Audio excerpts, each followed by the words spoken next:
ଆସ ଏହି ପ୍ରଶ୍ନଗୁଡ଼ିକର ଉତ୍ତର ଆଲୋଚନା କରିବା। 1. ନାନା ସାହେବଙ୍କ ପ୍ରକୃତ ନାମ କ'ଣ ଥିଲା? ବାଲାଜୀ ବାଜିରାଓ। 2. ବାଲାଜୀ ବାଜିରାଓଙ୍କ ପିତାଙ୍କ ନାମ କ'ଣ ଥିଲା?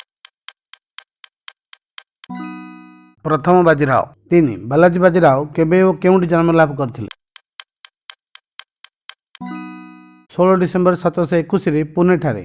ବାଲାଜୀ ବାଜିରାଓ କେବେ ମୃତ୍ୟୁବରଣ କରିଥିଲେ?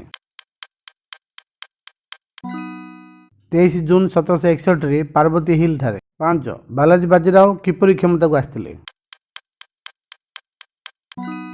1749ରେ ସାହୁଜୀଙ୍କ ମୃତ୍ୟୁ ପରେ ମରାଠା ଶାସନର ସମସ୍ତ ଦାୟିତ୍ୱ ତାଙ୍କ ହାତକୁ ଆସିଥିଲା। 6. ମୋଗଲ ଶାସକଙ୍କ ସହିତ ବାଲାଜୀ ବାଜିରାଓଙ୍କ କି ଚୁକ୍ତି ହୋଇଥିଲା?